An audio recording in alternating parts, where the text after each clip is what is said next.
Clara Perez navigated the Stone Ridge packhouse like a whisper, her presence so subtle it barely registered. For 22 years, she had mastered the art of being unseen, a skill honed to perfection. Her gray Omega-issued uniform was deliberately nondescript, blending seamlessly with the cold stone and polished wood of the manor. The soft-soled shoes she wore ensured her movements were silent as she scrubbed at a stubborn scuff mark on the grand hall's baseboard. Her dark hair fell forward, shielding her face as a group of pack warriors thundered past. Their laughter and heavy boots echoed through the hall, their conversations flowing around her as though she were nothing more than another piece of furniture. She was accustomed to this.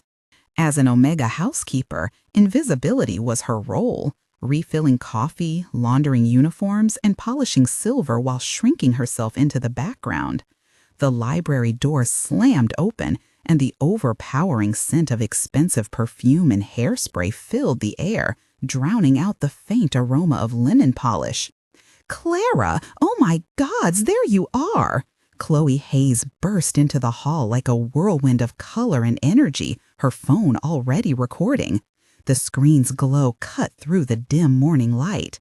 "Hey guys, just catching up with my bestie Clara. She's the heart of this pack house. Seriously, can't live without her." Clara flinched, instinctively raising a hand to shield her face. "Khloe, please, I'm working. I look a mess," she murmured.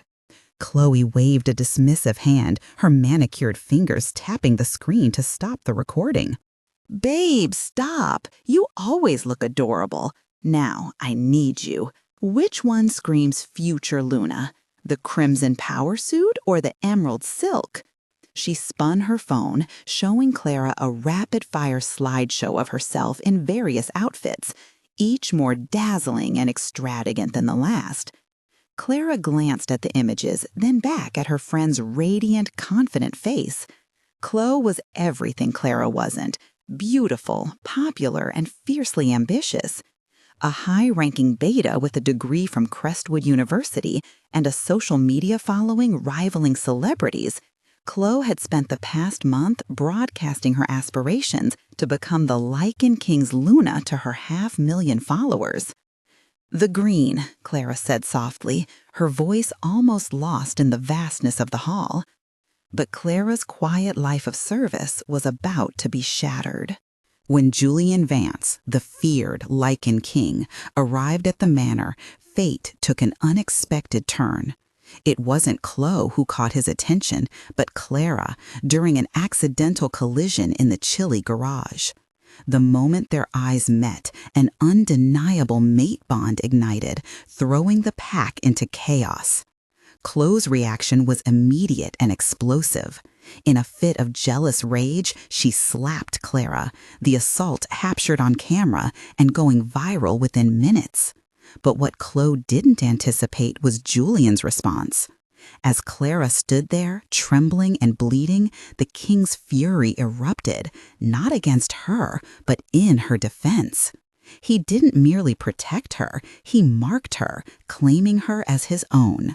The act awakened something deep within Clara, a latent power that could either save them all or destroy her first. For years, Clara had been content to remain invisible, the shadow behind Khloe's blinding spotlight. But now, thrust into the center of the pack's drama, she found herself grappling with emotions and responsibilities she had never imagined. Khloe's betrayal stung deeply, but it also forced Clara to confront truths she had long buried. She had spent her life making herself small, believing her worth lay in serving others. Yet Julian saw her differently.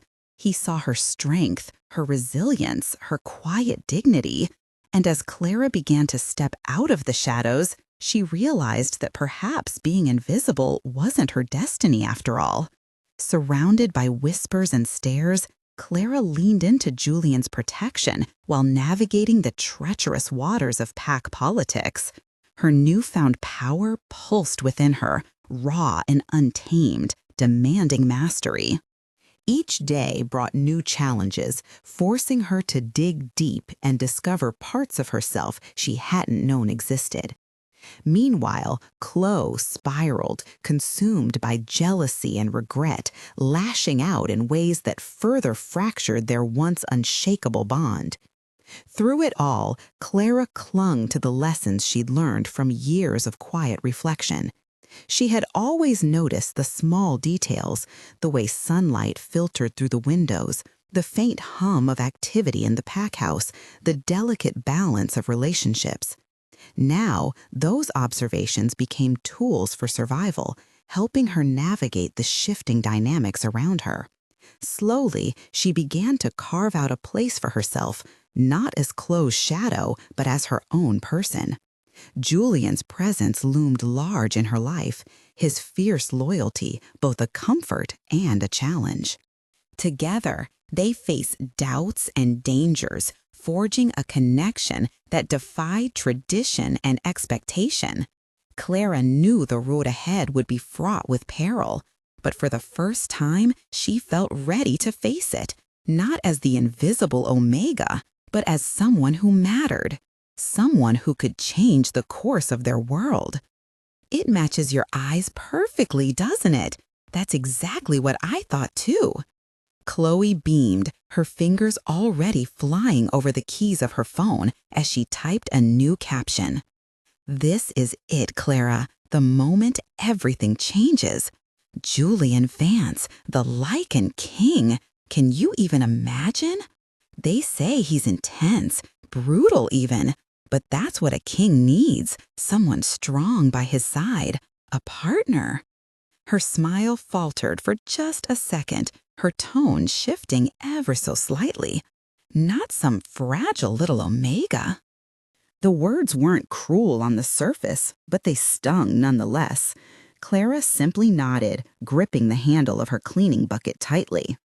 You'll be amazing, Khloe. You're everything an Alpha Luna should be. Of course I am, Khloe replied confidently, her self-assurance acting like armor against any doubt. Now, I have to go. The welcoming ceremony starts in an hour. Are you coming? Omegas are assigned to the kitchens for banquet prep, Clara recited mechanically. We're not allowed at the greeting. Right, Khloe said with a toss of her hair. Well, I'll see you after I meet him. With that, she turned and hurried away, leaving Clara alone in the sudden stillness, the faint scent of her perfume lingering behind. Clara finished tidying the hall and made her way to the kitchens, which were bustling with noise and activity. Steam filled the air, making the space feel suffocatingly warm. Martha, the head Omega, barked orders without pause. Perez, stop daydreaming. Get those appetizer trays up to the main hall mezzanine now. Clara nodded silently, her heart sinking. The mezzanine? She'd be visible there. Reluctantly, she loaded the heavy silver trays onto the service cart, her hands trembling despite her best efforts to steady them. When the elevator doors opened, she found herself in a small alcove, shadowed and overlooked, yet offering a clear view of the grand foyer below. There, the entire pack had gathered. Alpha Marcus stood at the front, with Khloe positioned proudly beside him, glowing in her emerald green gown. Then the massive oak doors of the pack house creaked open, and silence descended, thick and absolute. 2 towering guards entered first, their presence commanding. But all eyes, and Clara's included, were drawn to the man who followed them. Julian Vance wasn't merely a wolf, he was a tempest given human form.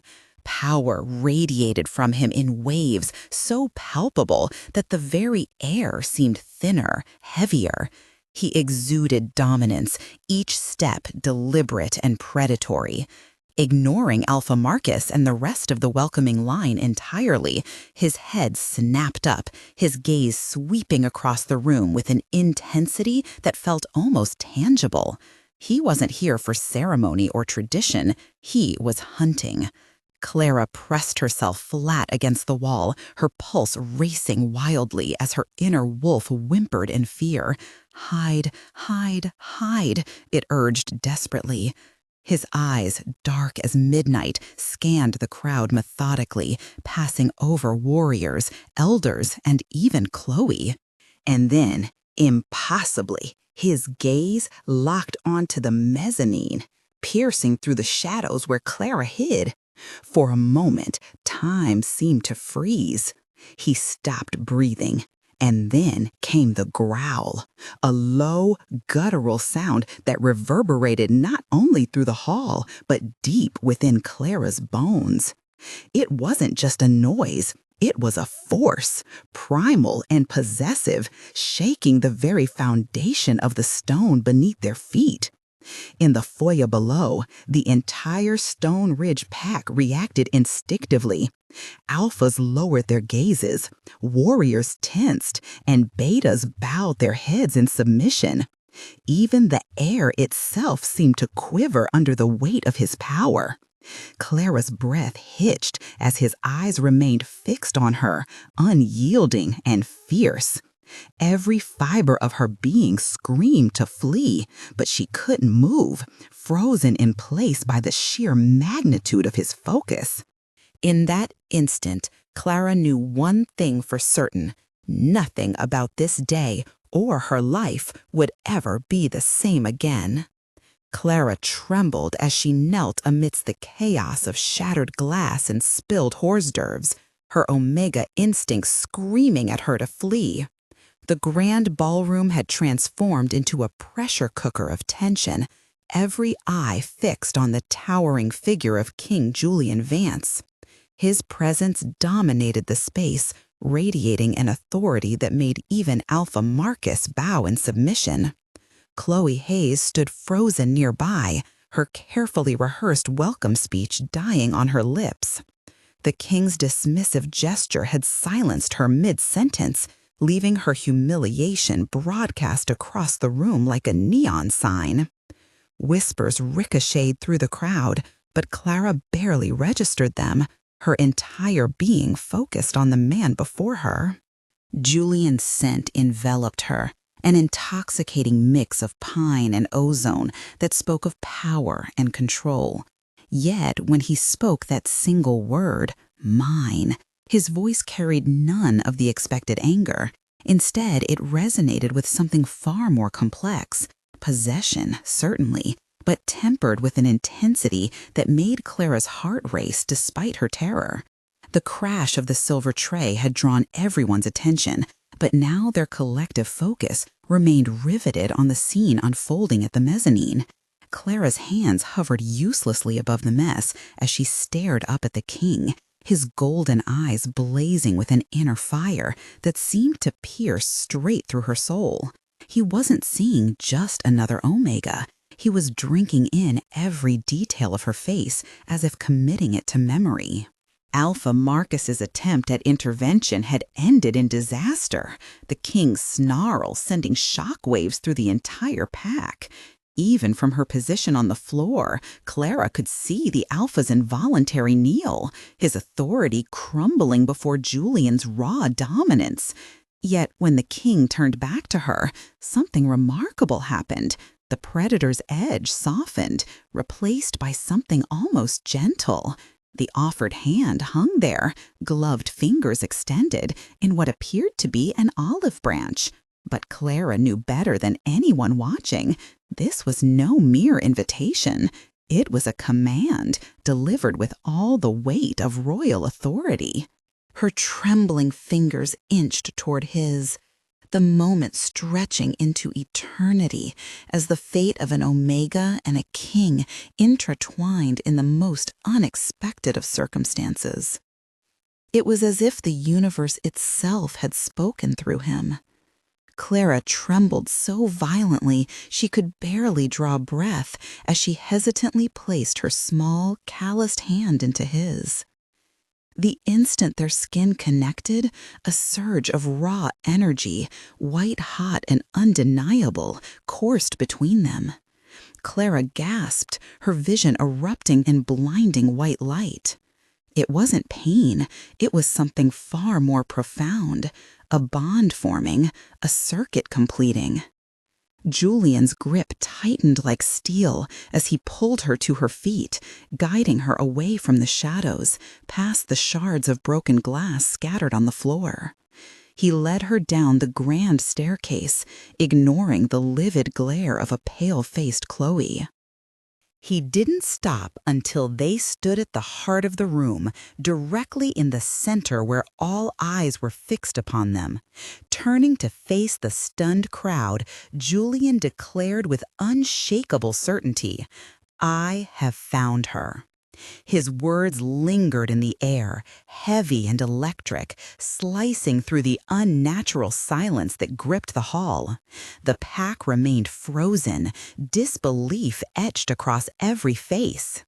Everyone knew Khloe, the alpha's daughter, the pack's golden star, the polished influencer with an elite education. But Julian hadn't chosen her.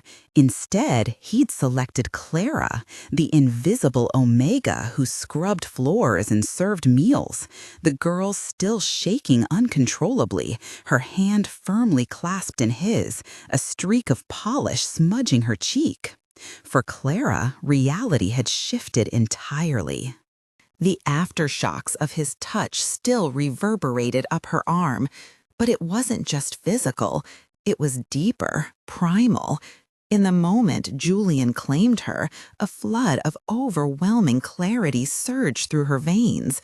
This was the mate bond, raw and consuming. She could feel him, his dominance, his possessiveness, and a relief so profound it felt centuries old. Yet it was too much, suffocating in its intensity. Desperately, she tried to pull her hand free, her voice trembling and weak. "Please, Your Majesty, you're mistaken. I'm nobody, just an Omega, a housekeeper."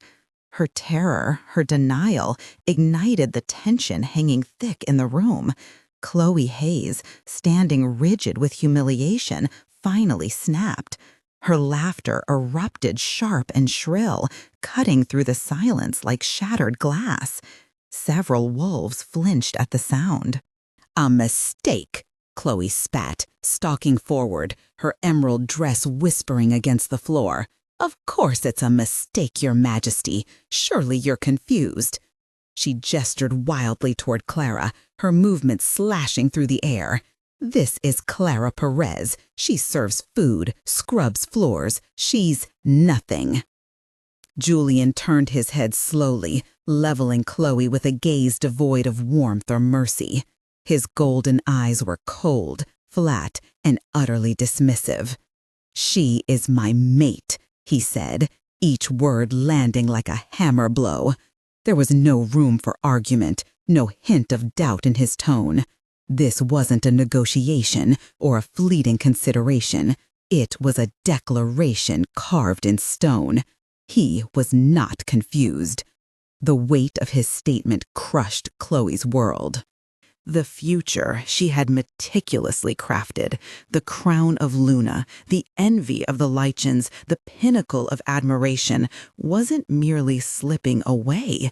It was being handed to the one person she had always deemed beneath her, the shadow meant to fade into obscurity. Her lips parted, trembling, before she whispered hoarsely, "No." Her expression twisted, anguish and fury warring for dominance. The crowd surged forward, a sea of glowing red lights from their phones casting an eerie glow over the scene. They were recording every moment, capturing her shame and failure for posterity. This would become her legacy now. "Khloe, please," Clara pleaded, her voice trembling as she struggled against Julian's unyielding grip. "Just stop. Everyone is watching." Khloe's composure shattered completely, her eyes wild with fury. "You did this," she hissed, her voice venomous. "You're invisible, weak. You tricked him, stole this from me." Clara shook her head desperately. "I didn't, I swear." but Khloe wasn't listening. "Liar!" she screamed, lunging not at the king, but at Clara. Her intent wasn't to pull Clara away. It was something darker, more primal. She wanted to erase the problem entirely. Julian moved swiftly, intercepting before Khloe could reach Clara.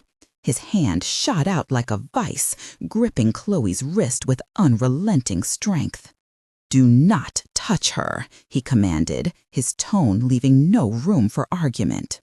The combination of pain from his grip and the unbearable humiliation of being treated like a disobedient child pushed Khloe over the edge. With a furious shriek, she wrenched her wrist free, her gaze locking onto the one person she could still hurt, Clara. "You!" Khloe screamed, her voice cracking under the weight of hysteria. All her ambition, all her carefully crafted perfection boiled down into a single point of blinding rage. She ignored the king, ignored the dozens of phones filming her every move. In that moment, there was only Clara, the quiet, unassuming Omega who had somehow taken everything from her in one impossible instant. "I am a Crestwood graduate," Khloe shrieked, her words tumbling out in a desperate, disjointed litany of self-worth. "I have 500,000 followers. I am the face of this pack. And she spat, pointing at Clara, is nothing, a scullery maid." Before Julian could intervene, before Clara could even react, Khloe spun on her heel. Summoning every ounce of strength in her body, she swung her hand with brutal force. The sound was deafening, a sharp, wet crack that echoed through the vast stone foyer, louder than any gunshot. Time seemed to freeze as Clara's head snapped to the side with a choked cry. A searing pain erupted across her cheek, and she stumbled back, instinctively raising a hand to her face. When she pulled it away, her fingers were slick with blood. The force of the blow had split her lip. Clara stared at the crimson stain on her skin, then turned to look at Khloe in utter disbelief. Betrayal radiated from her expression, raw and unfiltered. "Khloe," she whispered, her voice breaking. A collective gasp rippled through the room, sucking the air out of the space. Every phone was trained on them, capturing the moment that would define them all. The social media star, the pack's golden child, had just brutally assaulted an Omega in front of the Lycan King. It was a scene destined to go viral within seconds. Julian Vance remained motionless. He didn't shout or breathe. He simply stood there, an immovable presence. An oppressive silence fell over the room, heavier and more suffocating than any noise could ever be. The atmosphere grew thick, pressing down on everyone, making it hard to draw breath. What had just happened wasn't merely an act of violence. It was a catalyst, a spark that would ignite consequences none of them could yet comprehend. The predator lurking beneath the surface of the king had now fully, terrifyingly emerged. With chilling control, far more menacing than any outburst, Julian slowly turned his head. His gaze shifted from Clara's bleeding lip, where a single tear traced through the blood, to Khloe's enraged, panting face. His eyes were no longer gold. They were abyssal black. He whispered, and the sound carried across the hall, amplified by dozens of phones recording every word. "You dared?" A low growl began deep in his chest, like grinding stone and seismic fury. It grew louder, vibrating the air, shaking the floor, rattling the chandelier's glass. He took one step toward Khloe. The marble beneath his boot didn't merely crack, it splintered. Julian's dominance surged outward as he moved, radiating a physical weight that crushed everyone in the room. It wasn't just authority, it was suffocating pressure, slamming into every living being present. Dust motes froze mid-air, pack members collapsed. This wasn't the respectful kneeling from before. They fell prostrate on the marble, whimpering, many shielding their heads as if bracing for an impact. Alpha Marcus lay flat, trembling uncontrollably. Phones clattered to the ground as hands went limp. Only two figures remained standing, the king and his target. Khloe didn't collapse because he wouldn't allow it. He wanted her conscious, wanted her to feel this. Her rage, so fierce moments ago, vanished, replaced by primal terror that left her frozen. Her lungs refused to draw breath. She hadn't simply broken a rule or committed assault. She had struck the fated mate of the Lycan King, an act tantamount to treason under ancient wolf laws. "No," she whimpered, stumbling backward, hands raised defensively. "No, I didn't mean." Julian advanced again. Gone was the composed king in the suit. He was now the executioner. His form flickered, growing larger, his shoulders broadening, his hands curling at his sides. Fingernails elongated into black, razor-sharp claws. He was shifting, but not fully. Instead, he held himself in a horrifying half-human state, embodying pure, controlled rage. He intended to tear her apart. Clara watched, pressing her hand to her bleeding mouth. Their bond screamed between them. She felt his fury as though it were her own, a righteous, cleansing inferno. He would kill for her. Part of her, a dark, primitive omega long invisible in her life, wanted him to. But then she saw Khloe, the friend who had defended her from bullies in high school, the girl she had grown up with, the same girl she'd recently helped pick out a dress. Khloe stood pale-faced, tears streaming down her cheeks, wide-eyed with sheer terror, mere seconds away from a brutal death. Clara's voice was barely audible, drowned out by the metallic taste of her own blood. Julian hesitated, his head jerking slightly as the darkness in his eyes churned like a storm. He heard her, but the Lycan's primal instincts held the reins.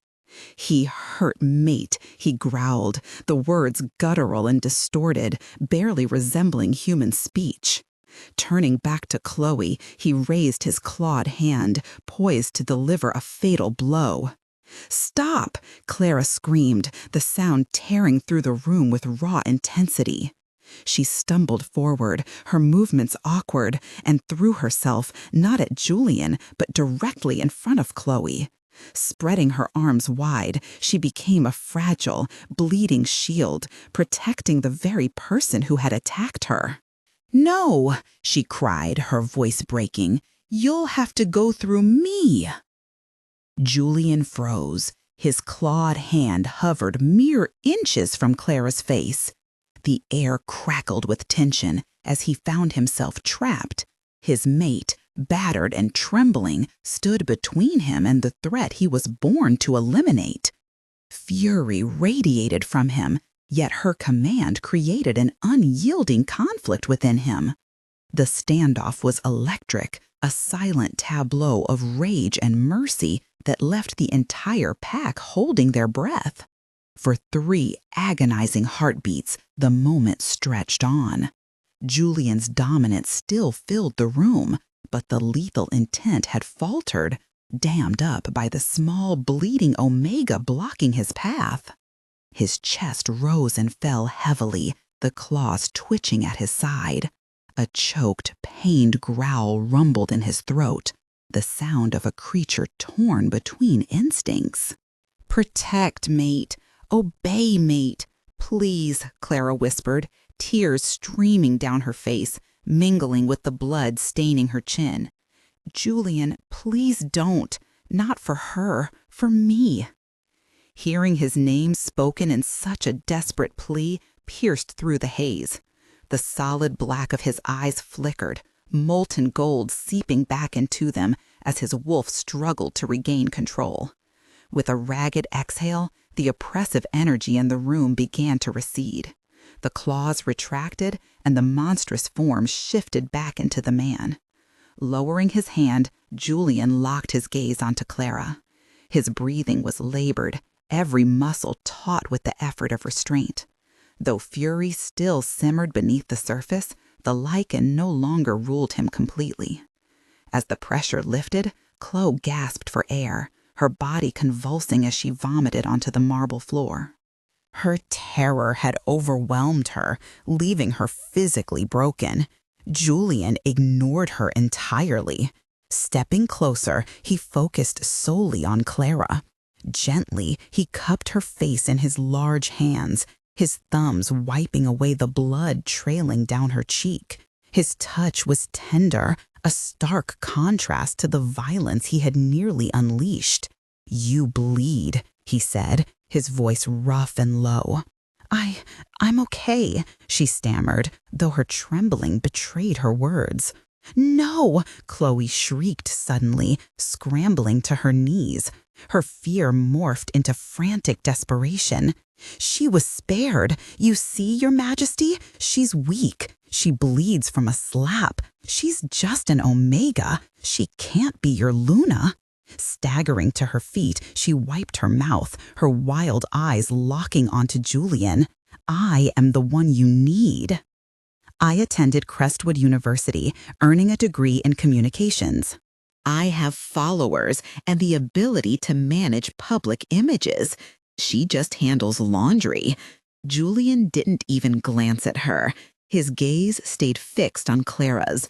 He noticed her flinch at Khloe's words, saw the familiar shadow of invisibility attempting to envelop her once more. He wouldn't let it happen. "Her qualifications are irrelevant," Julian declared, his voice resonating through the hall. He shifted slightly, addressing the entire group who were slowly rising to their feet, trembling. "Your degrees mean nothing. Your followers mean nothing. Your status means nothing. The moon goddess has made her choice." He turned back to Clara. His expression was no longer one of anger. It had transformed into something deeper, something indescribable. It was reverence. He knelt before her, a king bowing to a housekeeper, leaving the crowd stunned into silence. Taking her hand, the one not pressed against her bleeding lip, he spoke formally, his voice echoing with authority. "Clara Perez of the Stone Ridge Pack, my fated mate, will you accept this bond and me?" It wasn't a question of choice.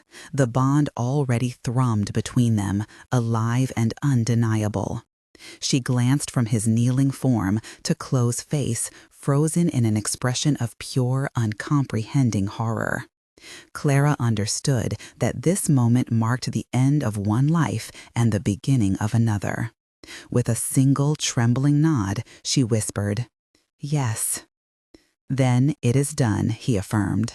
Rising gracefully, he placed one hand on the back of her head, threading his fingers through her hair, and tilted her head to expose the delicate skin of her neck. He inhaled deeply against her flesh, a gesture of possessive claiming. "Julian," she murmured, her knees weakening beneath her.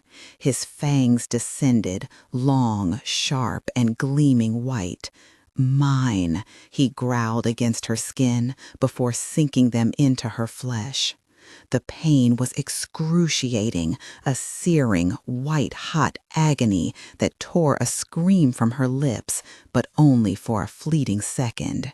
It was swiftly replaced by an intoxicating rush of golden power.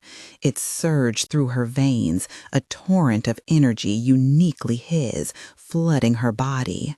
It healed, transformed, and overwhelmed her all at once. The world dissolved into blinding light.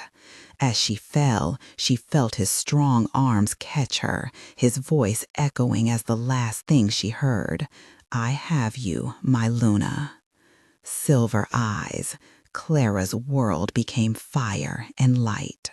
The sting of the mark vanished instantly, consumed by an overwhelming tide of sensation.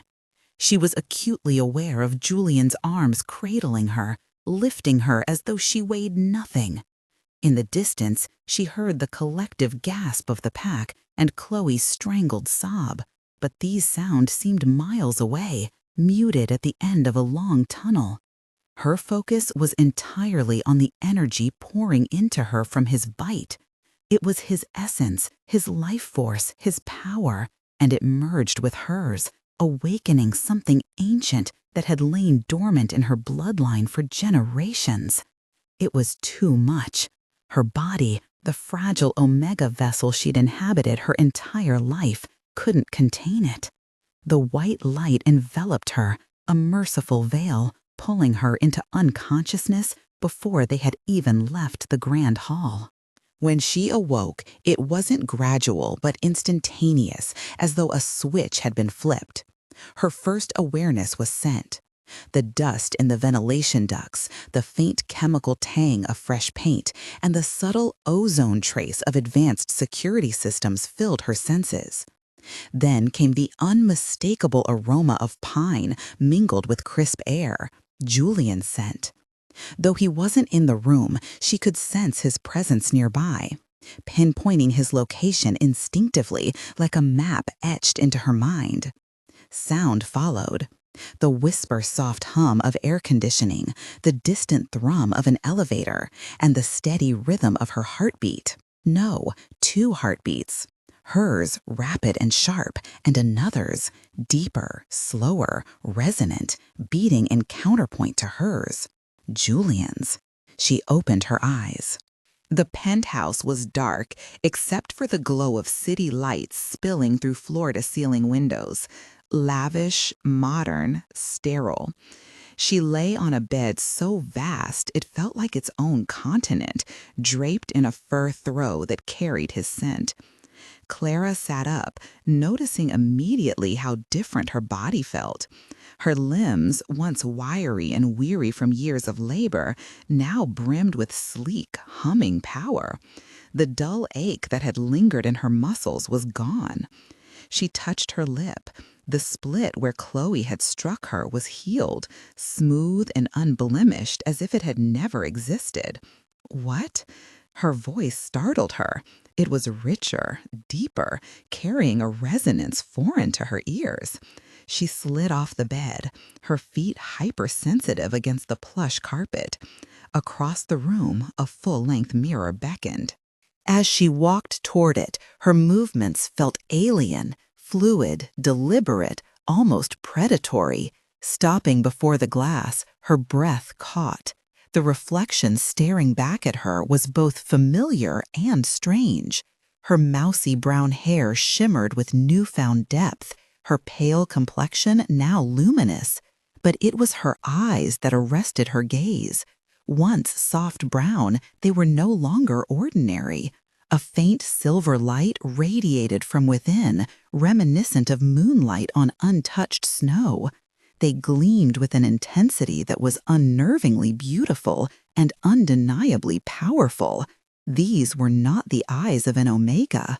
Mesmerized, she stared until fleeting images flickered behind her reflection. A woman wrapped in ancient furs, a man tending a fire, a procession of figures stretching into time immemorial. Gasping, she stumbled back, and the visions dissolved. Genetic memories awakening. A chime echoed by the door. "My king," a voice announced over an intercom. "She is awake." Before Clara could react, the door slid open. Julian stood there, dressed simply in black pants and a shirt, his suit discarded. His gaze swept over her, taking in her transformed posture before locking onto her face.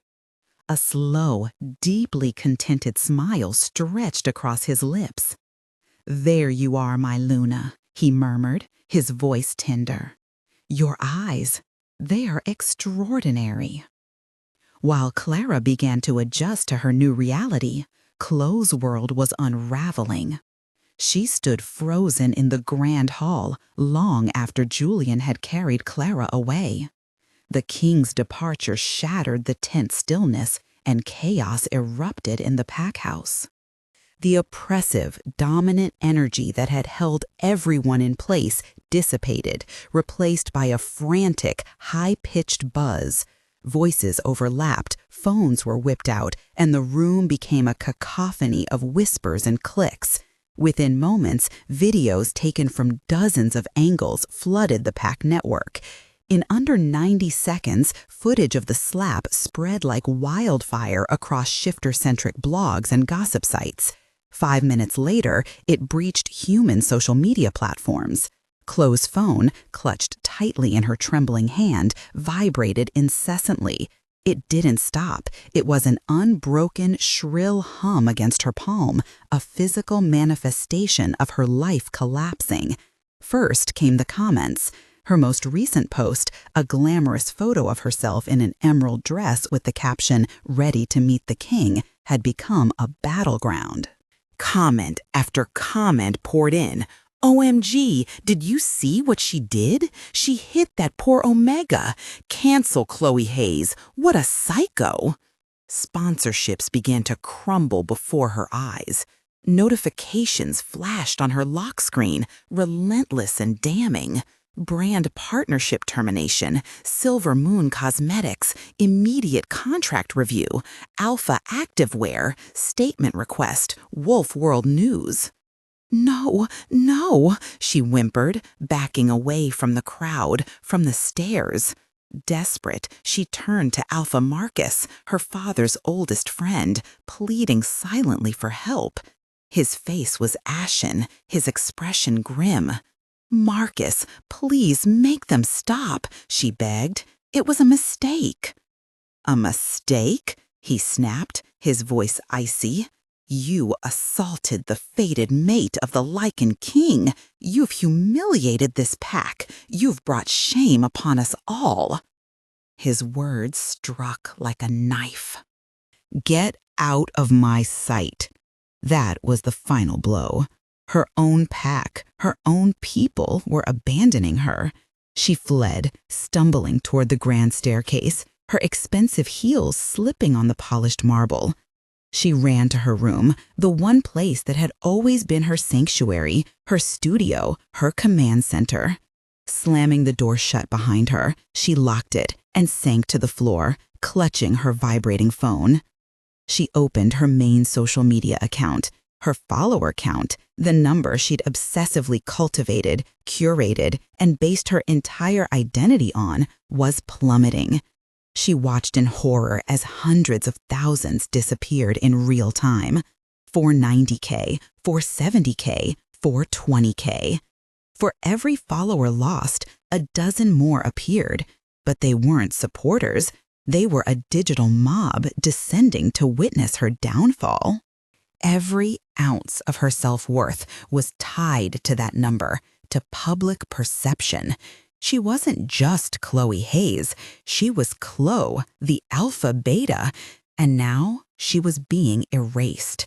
With a cry of rage, she hurled the phone across the room.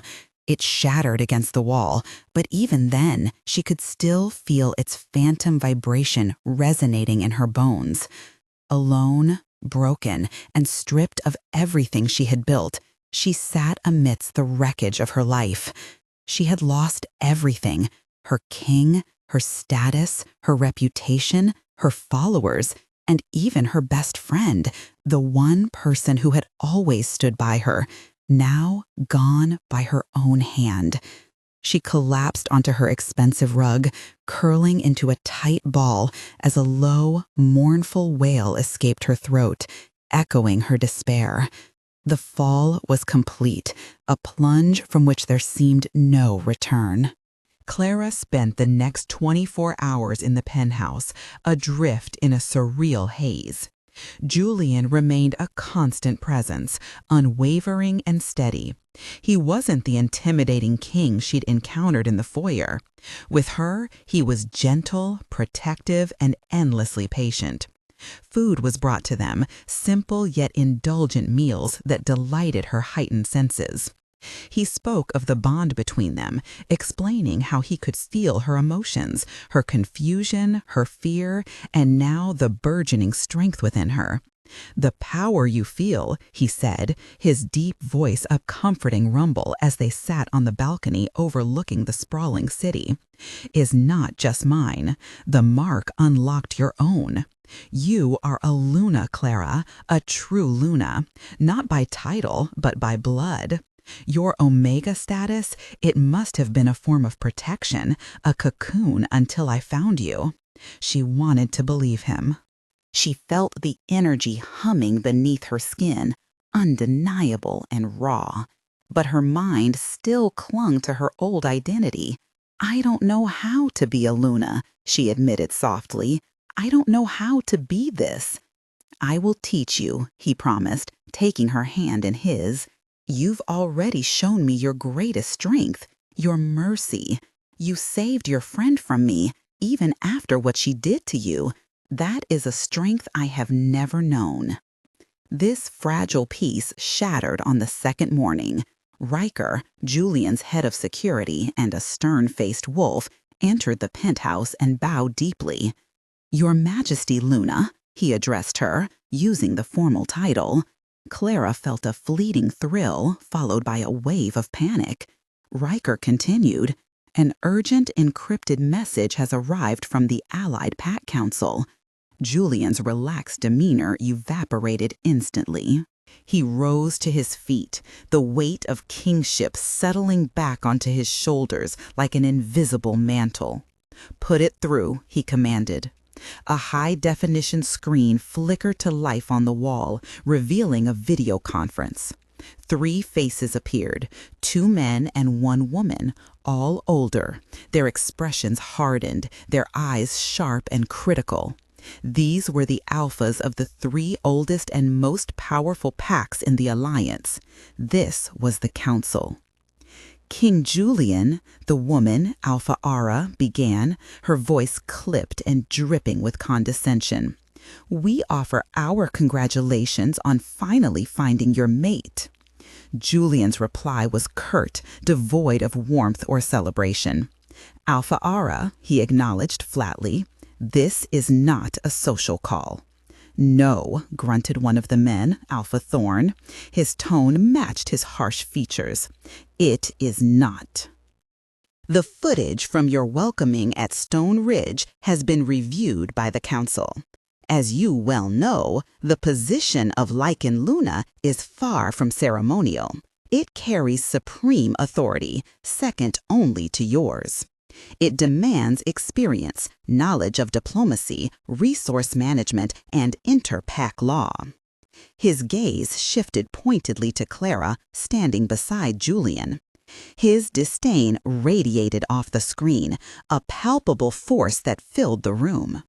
Clara felt it like a physical blow, her earlier confidence crumbling under the weight of their judgment. "You've chosen an Omega without a pack, a servant whose first act created a public scene of immense proportions." Clara flinched, but Julian's hand rested on the small of her back, offering quiet reassurance. "Mind your tone, Thorn. You're speaking of my Luna." Thorn smirked. "Am I?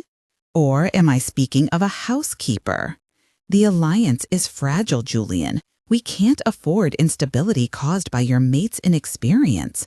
We aren't questioning the bond itself. We're questioning her ability to lead."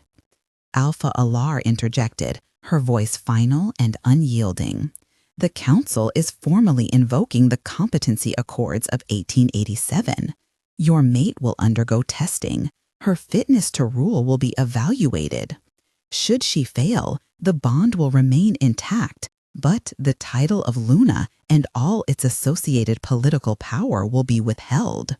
She will be your mate, but never our queen." While Clara stood before the council, Khloe remained confined to her room, isolated and festering. 2 warriors stood guard outside her door. She wasn't called a prisoner, but she was restricted to her quarters until the king's judgment was passed. For 2 days, she hadn't eaten.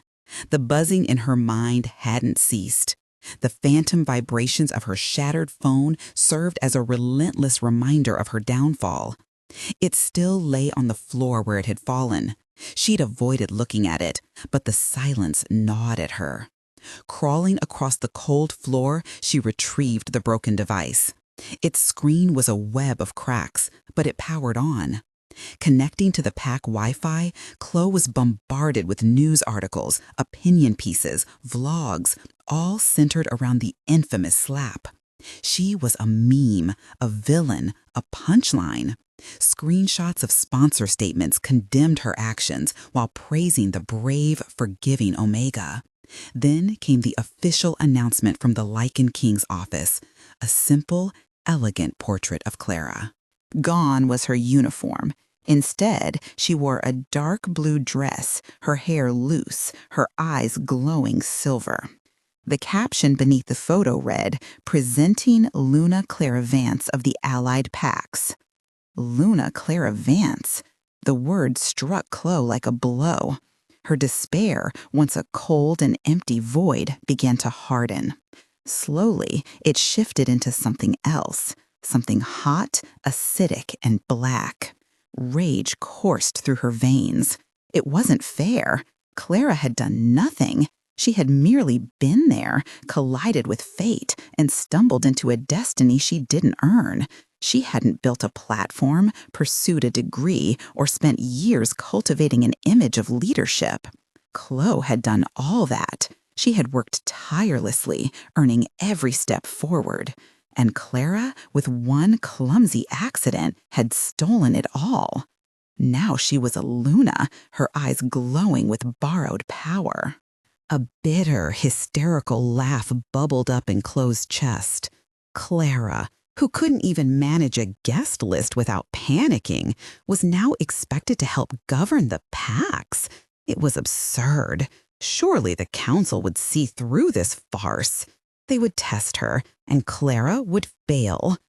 A darker thought crept into Khloe's mind, insidious and tempting. Clara would fail for certain, with just a little push. Khloe's followers had mostly dispersed, but her most loyal fans remained. They clung to her, flooding her direct messages with unwavering support, blaming Clara, blaming the king, desperate to help their fallen idol.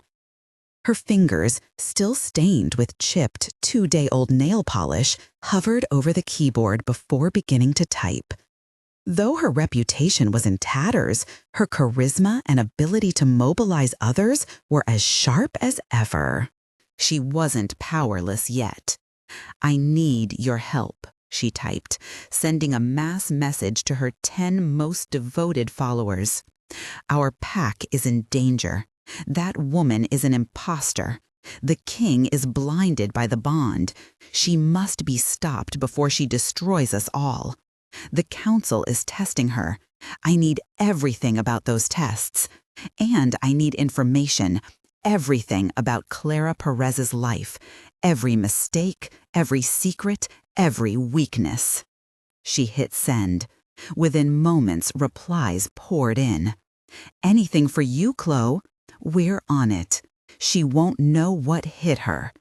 A thin, venomous smile touched Khloe's lips for the first time in days. Clara wanted to be a Luna? Fine. Let her face her first political battle. The council's decree felt like a declaration of war. The video feed cut to black, leaving Clara and Julian in the sterile silence of the penthouse conference room. Clara sank into a chair, her hands trembling. They can't do that, can they?" she stammered. "They can," Julian replied, his voice a low, furious growl. He paced the room, his power radiating in dark, controlled waves. "The competency accords are archaic, rarely invoked, but they are binding. My ancestors agreed to them to appease the council. It was a safeguard against the king's unchecked choice of mate. It hasn't been used in over a century." He stopped pacing and knelt before her, taking her hands in his. "They're afraid. You, a Luna of unknown power, not from their bloodlines, are a threat to their control." "But Julian," Clara whispered, the old fear creeping back in. "They're right.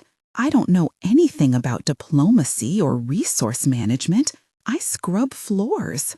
"How can I pass these tests?" He met her gaze, his eyes intense, willing her to believe. "You are not who you were. The mark unlocked what was already in your blood. You are a true Luna.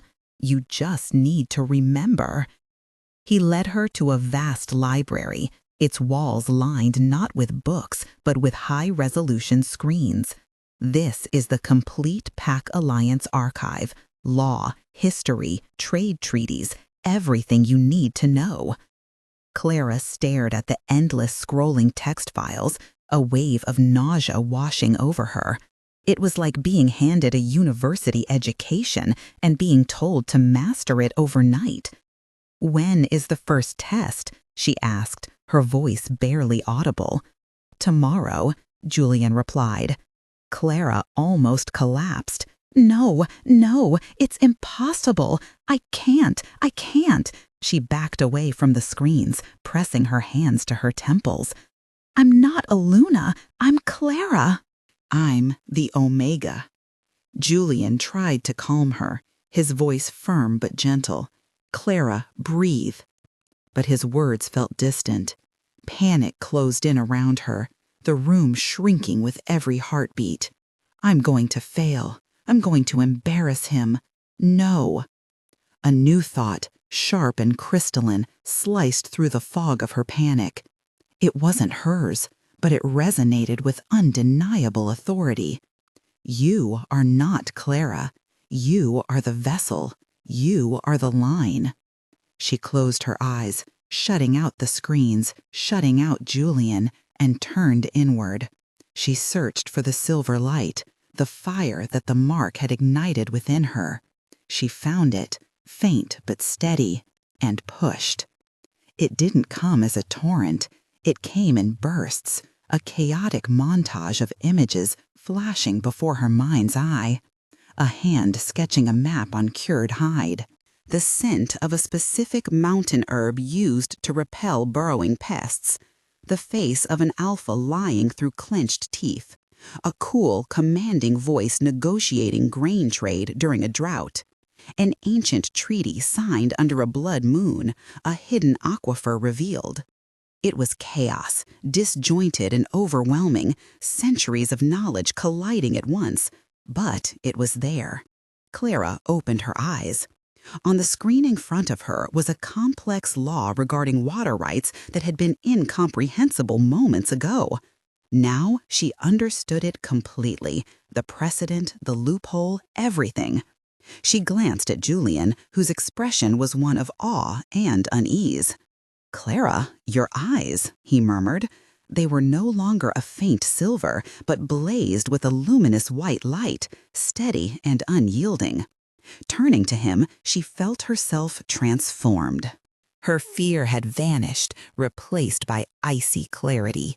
Tomorrow was the first assessment, a test of resource management. She nodded once, her voice low and resonant, both familiar and alien. Let them come. The next morning, Clara was unrecognizable. She wore a simple dark gray dress, her hair pulled back into a severe bun, every detail functional and deliberate. There was no trace of the Omega housekeeper in her demeanor. When Julian moved to stand beside her, she raised a hand, halting him. "You will be in the room, my king," she said, the title strange yet natural on her tongue. "But you will not stand beside me. You will observe. I will do this alone." Julian's pride radiated like warmth filling the room. He gave a single nod and took a seat in the back, out of camera range. Clara sat at the head of the polished table and activated the feed. 3 faces appeared on the screen, the council. Their expressions were smug, expectant, like predators circling prey.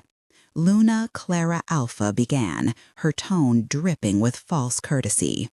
Your first assessment. This is a resource management scenario. You have 5 minutes to review and 10 to present your solution. A complex data file materialized on Clara's screen. Alpha Thorn read the scenario aloud, his voice heavy with challenge. The Silver Creek and Red Fang packs are on the verge of war. A sudden blight has wiped out 60% of the caribou migration route. Red Fang controls the only viable lumber supply needed to survive the harsh winter. Silver Creek holds exclusive access to the salmon run. Both sides are hoarding resources. Tensions are at a breaking point. A resolution is required. Clara stared at the screen, her mind already sifting through centuries of knowledge, piecing together strategies, treaties, and solutions buried deep within her. She felt the weight of expectation pressing down, but it no longer frightened her. She was ready. Clara's 5 minutes began, but she didn't glance at the data for even a second. Instead, her gaze locked onto the names in front of her: Silver Creek, Red Fang. The memories surged forward with startling clarity, not as fragmented recollections, but as precise, vivid imagery. 2 centuries ago, a drought had ravaged the land. The same 2 packs were involved then, too. A truce brokered by a Luna named Seraphina. A shared-use treaty had been established, contingent on a third, now forgotten resource, a hidden aquifer. Clara looked up, her voice steady and commanding. I am ready. The 3 alphas stared at her, visibly stunned. You have 4 minutes and 30 seconds remaining, one of them said, his tone laced with disbelief.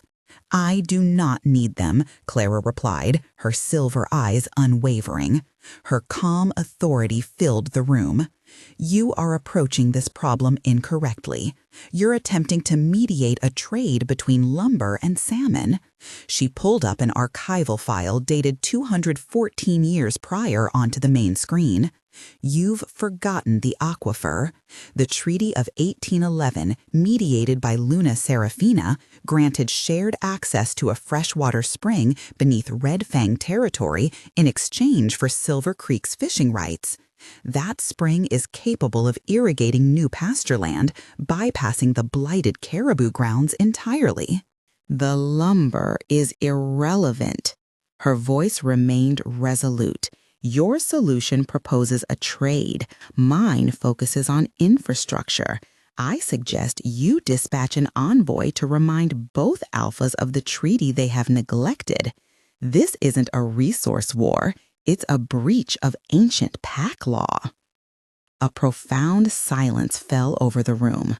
The smugness that had once characterized the alphas was gone. Era's jaw hung open, while Thorn's face darkened with thunderous disbelief, as if he'd been struck.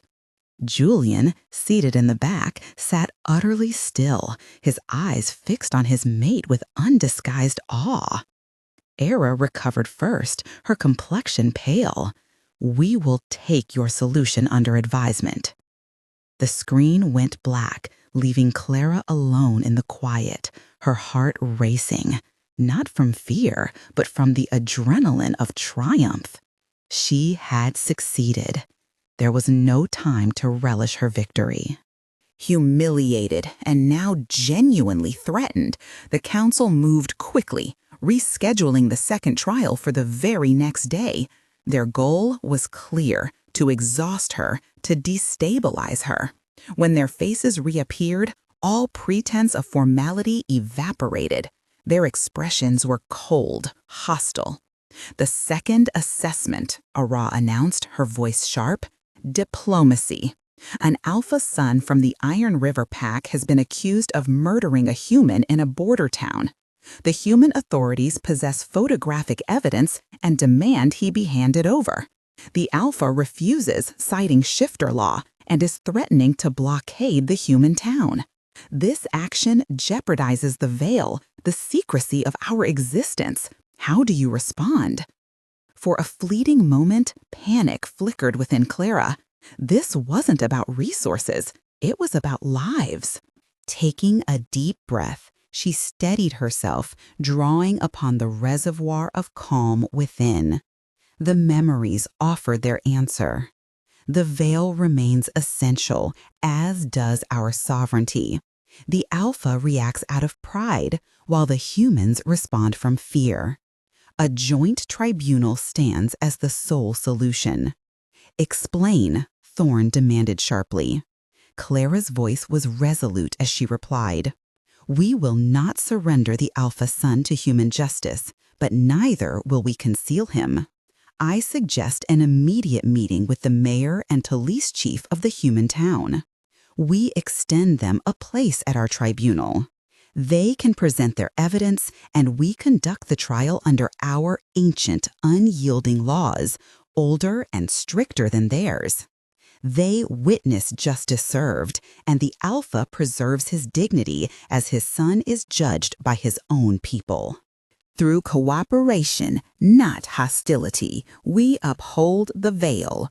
Her confidence was unwavering. This solution drew on precedents from the 1950s. Before Aura could respond, the secure conference feed's chat log erupted. Messages flooded in. "She's a joke. Omega housekeeper. Cancel the Luna. She's too weak to rule." Clara faltered, her focus breaking. "What is this?" she asked. "A data breach, it seems," Thorne said coolly, making no effort to intervene. His gaze lingered on her, sharp and predatory. The messages intensified, a relentless torrent of digital venom. Khloe was right. She bled from a slap. King Julian is a fool. Then came images, her face crudely photoshopped onto a maid's uniform, a photo of her cowering in the grand hall. It was a calculated, brutal attack. "Shut this down!" Julian's voice thundered from the back of the room. "We are trying, Your Majesty," Allah responded smoothly. "It appears to be a decentralized bot assault, very sophisticated." Clara's hands trembled. This wasn't law or logic, it was humiliation. She stumbled over her words. The tribunal, it would be..." The trolls sensed her vulnerability, doubling down. The feed became an impenetrable wall of insults, drowning her, shattering her composure. The council members sat still as stone, silently judging, waiting for her collapse. Clara wavered.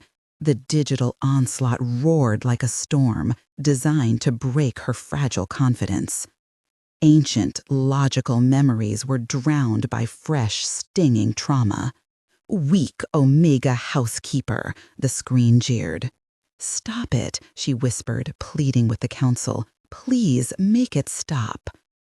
Alpha Thorne leaned forward, his voice dripping with cruel mockery. "A Luna must endure public pressure, mustn't she? If a few disgruntled pack members can shake you, how can you lead?" He wasn't stopping it. He was letting it happen, relishing her unraveling. Julian's roar cut through the room. "Thorne, so help me!" "You will do nothing, King," Aura interjected sharply. "Julian, you are an observer. This is her test. She either handles it or fails." Clara stared at the screen, at the cascade of hate. It had to be Khloe. This was her hallmark. Public humiliation via social media. The mere thought of her former friend, now her tormentor, reaching out across the miles to hurt her again sparked something unfamiliar within her. It wasn't the icy, ancient awareness she had grown accustomed to. It was fiery, personal, and it burned with rage. Her silver eyes, which had dulled in panic moments before, suddenly ignited, no longer glowing steadily, but pulsating with a fierce, blinding intensity. The genetic memories that once whispered softly now roared in unison, a battle cry from the Lunas of old who had faced armies, commanded alphas, and refused to be silenced. She stood abruptly, her palm slamming down onto the polished table with a crack that made the microphone screech with feedback. She didn't shout or plead. Instead, she spoke, a single word that carried far more weight than sound alone. It surged forth as a physical wave, raw and undeniable dominance rippling through the room. This was the voice of the Luna, a power dormant for generations. Through the digital feed, the conference trembled, video screens distorted, lights flickered, the chat log froze mid-message, and every hateful comment dissolved into nothingness. Then, just as quickly, the entire troll feed was wiped clean. Silence fell like a heavy curtain. In the penthouse, Julian was on his feet, his own energy rising instinctively in response to hers. His eyes were wide with shock, but also pride, profound and unmistakable. On the screen, the three alphas physically recoiled. Thorn looked as though he'd been struck, while Ara paled, her hand pressed to her throat. They weren't staring at a confident Omega anymore. They were gazing upon a queen. Clara's chest heaved as the power coursed through her, reverberating so deeply that even her bones ached. Leaning toward the camera, her blazing silver eyes pinned each alpha in turn. "The attack," she said, her voice low, resonant, and still thrumming with remnants of that commanding force, "is over." She paused, drawing a steadying breath, composing herself. When she spoke again, her tone returned to normal but carried an edge of steel. "Now," she continued, "we will conclude this discussion about the joint tribunal, and you will listen." What followed was little more than a formality. The council alphas, visibly shaken and utterly off balance, agreed to her proposal with terse, monosyllabic responses. They couldn't disconnect the call fast enough. Clara hadn't merely passed their test, she had dominated it. Julian remained silent as she ended the call. Instead, he walked over, cupped her face in his hands, and kissed her. A deep, possessive kiss brimming with both pride and awe. "That," he murmured against her lips, "was the voice of my grandmother. I haven't heard it since I was a child." I don't know how I did it," Clara admitted, her body still vibrating with residual energy. "You did it because you are you," he replied firmly. "They're afraid. They know they've lost. Be ready. Cornered wolves are the most dangerous." He was right. Within less than an hour, the final assessment was called for. There was no scenario provided, no file presented, just the three alphas, their expressions grim. The fear in their eyes had vanished, replaced by cold, hard desperation. This was no longer a test. It was an execution. The concluding evaluation, Array began in a monotone voice, focuses on personal suitability, stability, and temperament. Alpha Thorn leaned closer to his camera, a cruel smirk twisting his lips. "One last question, Clara," he said, deliberately using her name as an insult, stripping her of her title. "We've received concerning reports about your past. Tell us about the incident at the 2023 Stone Ridge Spring Ball, the one where you were discovered crying in a supply closet after Derek, Alpha Marcus's son, publicly rejected you." Clara froze, her blood draining from her face. It was true. That moment had been her deepest humiliation. Derek, the boy she'd quietly admired, had laughed in her face when she tried to speak to him, calling her a pathetic Omega shadow in front of everyone. She had hidden in that closet for an hour, sobbing uncontrollably. Thorne's smirk widened as he glanced down at a file. The report states you were hysterical, that you required sedation by the pack doctor. Is this the emotional resilience we can expect from a Luna?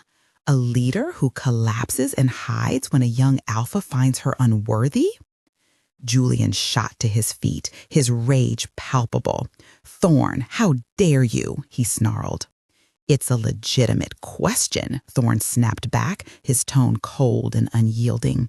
"We must ensure our Luna is emotionally sound." Clara stared at the screen, her mind numb. How? How could they know about that? It was a buried secret, one she'd only ever shared with one person during a fleeting moment of vulnerability. Her gaze shifted to Thorne, then to the file in his hands, and realization dawned, a sickening, horrifying clarity. The file wasn't from a pack doctor, it was a message. With growing dread, she understood the source of the leak. The council wasn't merely testing her. They were conspiring with her attacker, Khloe. This wasn't an assessment. It was a trap. The silence in the penthouse was deafening, metallic, and oppressive. Julian vibrated with a fury so intense it seemed capable of shattering the windows. He was moments away from intervening, ready to tear through the screen to confront Thorne. But Clara raised a single steady hand, a silent command. "Stop." Julian froze, his immense power yielding to her unspoken order. Clara gazed into the camera, her face pale but composed, a smooth mask of resolve. The hurt was there, a sharp stab in her chest, but her strength ran deeper. The genetic memories coursing through her weren't just about laws and resources. They were the echoes of Lunas who had endured insults, betrayals, and public shame. They had stood firm, and so would she. Her silver eyes, which had dimmed with shock, now blazed with a cold, controlled intensity. "You're correct, Alpha Thorne," she said, her voice dangerously calm. "I did cry. I was 20 years old, and a boy was cruel to me. It humiliated me." She leaned forward slightly, her piercing gaze sweeping across all three alphas. "But what is your excuse? You are not a cruel boy. You are a council of alphas, the supposed pillars of our allied packs. What does it say about you that you would dredge up such a moment to undermine me? That you would weaponize my pain for your agenda?" Her words hung in the air, sharp and unyielding, forcing them to confront the ugliness of their actions. Clara's composure was unshakable now, her presence commanding as she reclaimed the narrative. "You've just wielded a fragment of petty, stolen gossip as a weapon in a competency trial. You conspired with a disgraced, unstable beta under pack arrest, not to test my stability, but to break me because you couldn't best me." Rising to her feet, she felt the full weight of her Luna power settle over her like a royal mantle, the same authority she had wielded in the previous trial. "You have failed, not me," she declared. "You have proven yourselves incompetent to judge me." The alphas sat speechless. They had anticipated tears, a breakdown, or hysterical denial, but not this, not a queen. Alpha Aura, witnessing her power and seeing their entire gambit unravel, made one last desperate attempt. "This isn't over," she snapped, her voice cracking with panic. "You may have passed these scenarios, but you can't lead in the real world. You simply cannot." She turned to Alpha Thorne. "Bring them in." Thorn, his face flushed with fury, typed furiously. "You want a real-world test, Luna? Fine." 2 new video screens appeared, flanking the council members. On them were 2 of the most fearsome alphas in the Alliance, Alpha Kale of the Red Creek Pack and Alpha Vorlag of the Nightwood Pack. Both looked livid at being summoned. "What is the meaning of this, Thorn?" Kale growled. "A final test," Orion announced, her voice regaining a shred of authority. "Luna Clara, you claim to be a leader, then lead." "You are now on this call with Alpha Kale and Alpha Vorlag. As you know, their packs have been locked in a bloody century-long territorial dispute over the Red Creek Basin. No king, no council, no mediator has ever resolved it. By all accounts, it is impossible." She gave a venomous smile. "Solve it. Solve it right now, with all of us as witnesses, or be declared unfit." The alphas, Kale and Vorlag, stared at the screen in disbelief, their mutual animosity momentarily overshadowed by the audacity of the council's demand. "This is absurd!" Vorlag roared, his scarred face contorting with rage. "You bring the king's new mate, this child, to solve the Basin War? Are you insane?" "She claims to be our Luna," Thorn retorted, his eyes gleaming with malicious triumph. He had handed her an unwinnable problem. Let her prove herself. Clara stood silent, her gaze fixed on the 2 warring alphas. She could feel their ancient, ingrained hatred for each other, even through the digital feed. It was raw, festering, a wound that had never healed. Julian, watching from the back, tensed. This wasn't a test, it was a public execution. Clara closed her eyes. She blocked out the sneering faces of the council, the rage of the alphas, and Julian's fear. She reached deep within herself, drawing on the well of memory stored there. Red Creek Basin, the Basin War, Luna Serafina, Luna Arara the Wise, Luna Morel. The files opened before her mind's eye, not as dry history, but as something alive. She saw the first broken treaty, the first drop of blood spilled, the generations of failed negotiations. She saw the lie that had started it all. When she opened her glowing silver eyes, clarity illuminated her expression.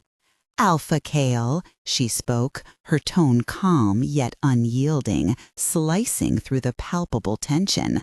"Your pack stakes its claim to the basin by virtue of being the first settlers, based on markings left behind by your ancestor, Ronan."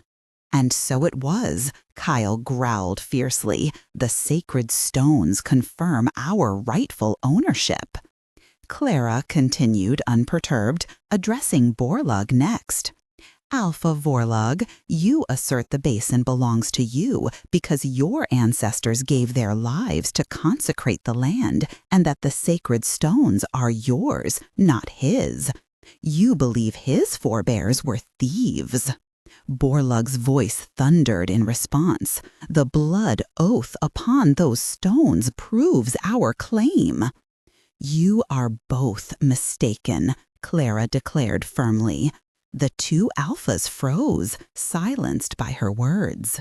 "This war has been waged on a falsehood, not one of your making, but an ancient deception."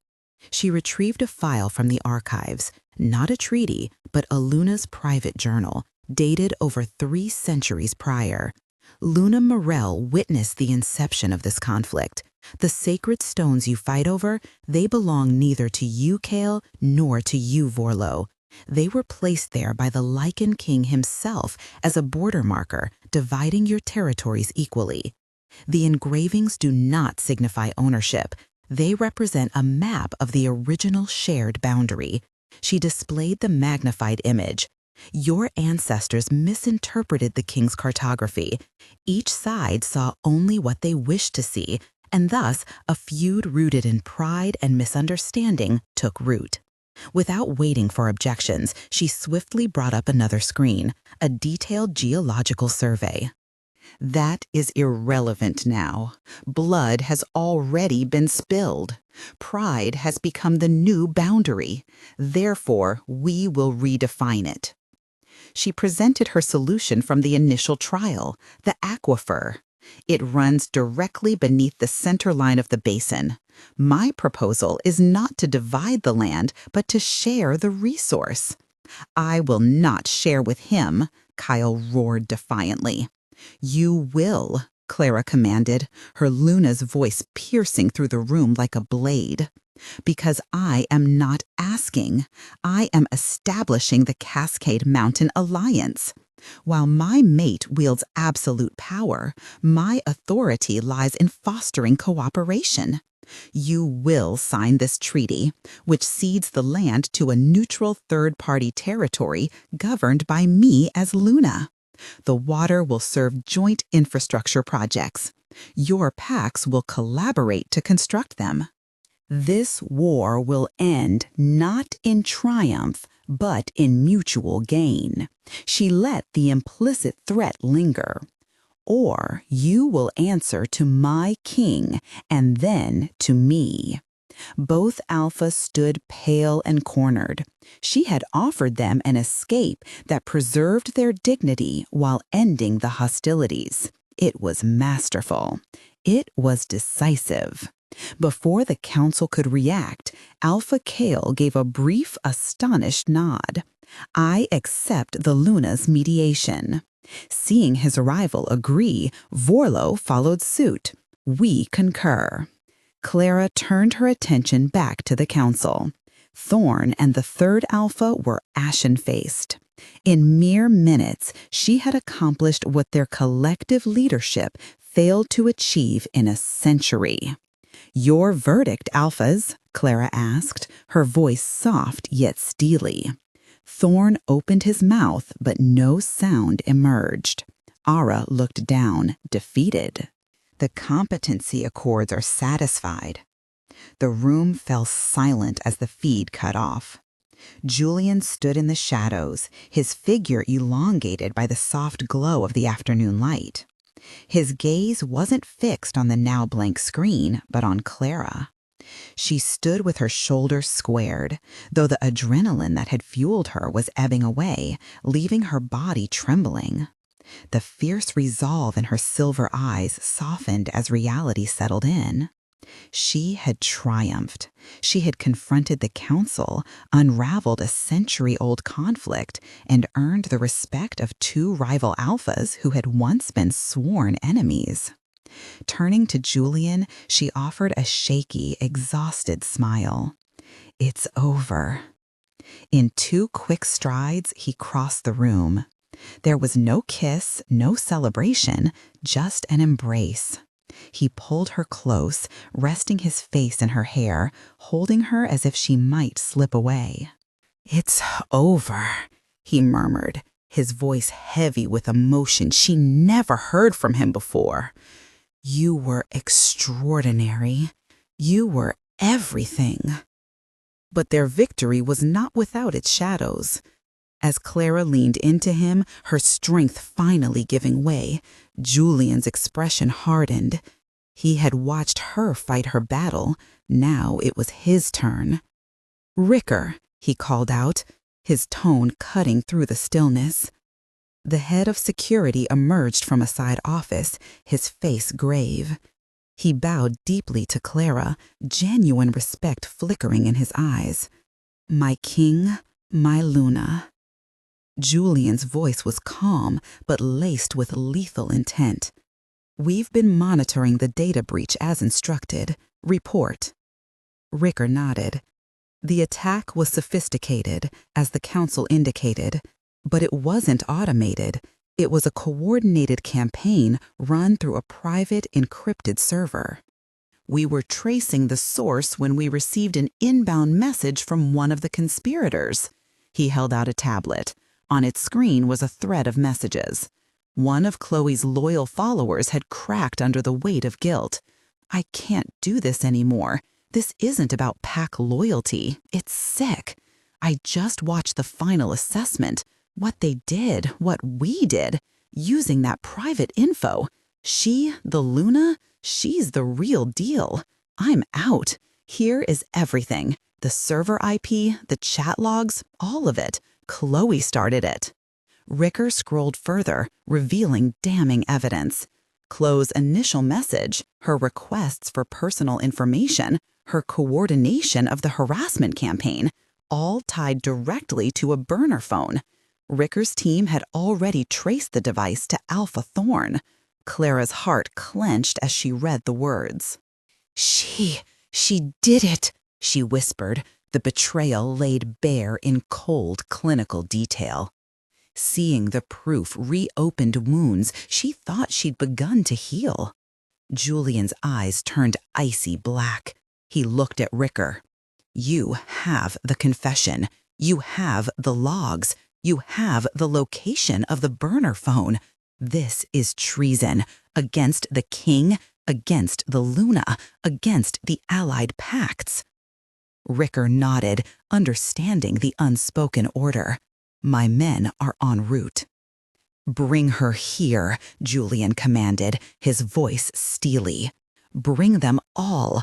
Alpha Thorn, Ayara, the others, they will answer for this." The penthouse remained quiet, save for the weight of what was to come. Clara clung to Julian, drawing strength from his presence. The battle may have ended, but the reckoning was only beginning. His gaze fell upon Clara, his expression softening momentarily. "Her," he murmured, his voice dropping low, his anger wrestling with a deeper emotion. "Khloe Hayes, she is your concern. She will be delivered to you." The weight of the cliffhanger settled heavily in her lap. The council was a political issue, but Khloe was deeply personal. 40 minutes later, the penthouse door slid open with a quiet hiss. Riker and another guard ushered a disheveled, seething Khloe Hayes into the room. Her hands were bound in silver, her movements erratic as she stumbled forward, her fiery glare locking onto Clara, who stood beside the king. "You," Khloe spat venomously, lunging against her restraints. "You orchestrated this. You set me up." The hearing unfolded in tense silence. Khloe was unrecognizable, a wreck of her former self.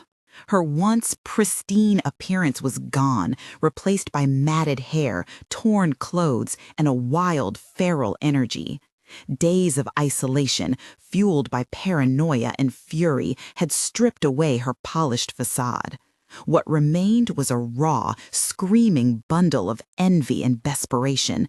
"You set me up!" she shrieked again, thrashing against the guard's grip.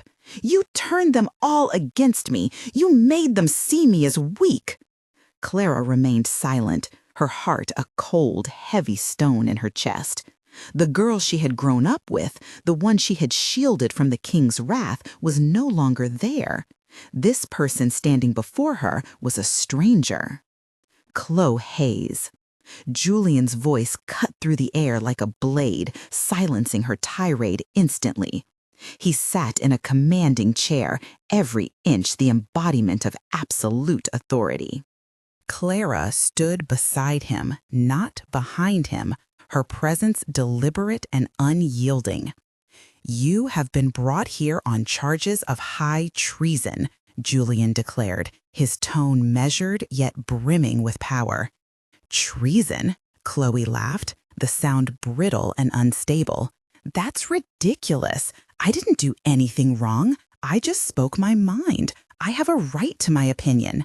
Riker stepped forward, reading from a datapad in a monotone voice.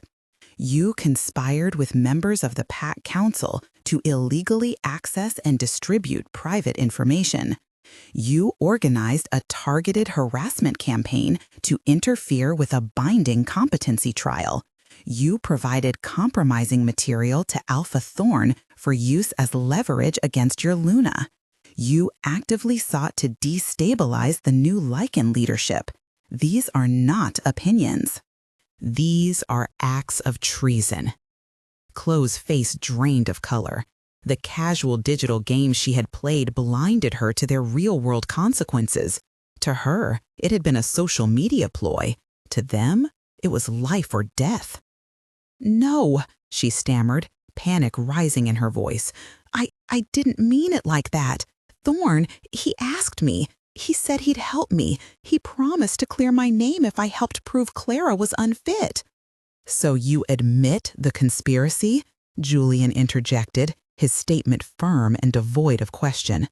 His gaze bore into her, unyielding. "Alpha Thorn and the other council members involved are being dealt with as we speak. They will lose their titles, their lands. That is their punishment."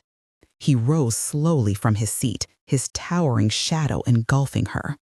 "But you did more than attack a Luna. You betrayed your pack. You betrayed your king.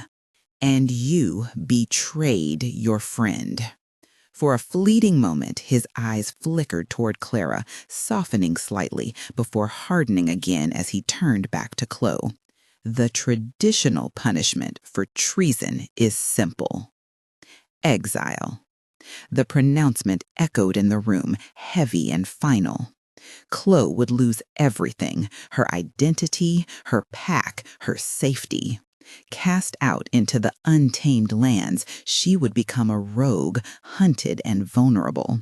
If she dared step foot on any pack's territory, death would follow without hesitation. The weight of the sentence crashed over her, and Khloe collapsed to the ground, her legs betraying her. "No, no," she pleaded, desperation clawing at her throat. "Please, you can't do this. Julian, King Julian, please, I'll do anything." Her gaze darted frantically to Clara, searching for mercy. "Clara, please tell him. We're friends." "You protected me once, remember? In the hall. You stood by me then. Don't let him do this. Please, Clara, say something." Her life now rested entirely in Clara's hands. Clara observed the shattered woman before her, the same woman who had slapped her, betrayed her secrets, and sought to destroy her. Julian raised his hand, ready to finalize the decree, when Clara's quiet but resolute voice cut through the tension. "Stop." The room froze. Julian paused, his face unreadable as he turned toward Clara. Stepping forward, Clara moved away from the shelter of the king's authority and positioned herself directly in front of Khloe. She knelt down, forcing Khloe to meet her gaze. "You're right, Khloe," Clara began, her tone soft yet unyielding, carrying the subtle gravity of her newfound power. "I did protect you once. But that was before I knew what you were truly capable of." Khloe flinched, dread blooming across her features. This wasn't the Clara she remembered, the timid Omega she had dominated and dismissed throughout their lives together. Gone was the pliable girl. In her place stood an equal, perhaps even someone greater. Clara's silver eyes held neither malice nor pity, only the immense burden of leadership and resolve. "You didn't just try to humiliate me," Clara continued, lowering her voice so only Khloe could hear. "That might have been forgivable eventually. But you took my deepest secret, Khloe, a pain I entrusted solely to you, my supposed best friend, and handed it over to those who wanted to see me fail. You didn't just want me to stumble. You wanted me broken." Tears streamed silently down Khloe's face, born not of remorse, but of sheer terror. "Clara, I was angry," Khloe stammered, her voice trembling. "I had lost everything. You don't understand what that feels like, do you? Clara's response was sharp, cutting through Khloe's feeble defenses. I never had what you had, Khloe. I never enjoyed the privileges, the status, the admiration, the followers. All I ever had was my work and my friendship with you. And in one day, you tried to take both of those things away from me. Shaking her head, Clara straightened, her posture radiating authority. You didn't lose everything. You merely lost your privilege. And to regain it, you were willing to destroy me. Standing, Clara turned her back on Khloe and walked to the window, gazing out at the sprawling city below. The power coursing through her veins was intoxicating, absolute. With a single word, she could end this. One command, and Khloe would vanish into exile, left to experience the desolation of true loneliness. The part of her still raw from the betrayal, from the sting of the trial, screamed for vengeance. Exile her, banish her, let her know what it means to be utterly alone. Julian's voice broke the silence beside her, calm and measured. It is your right, my Luna. Say the word. Clara stared at her reflection in the glass, seeing the silvery queen staring back. What kind of leader would she choose to be? Would she rule with vengeance or with wisdom? The decision weighed heavily, testing the core of who she was becoming. The room hung heavy with the weight of judgment as Clara stood before Khloe, her presence commanding yet measured.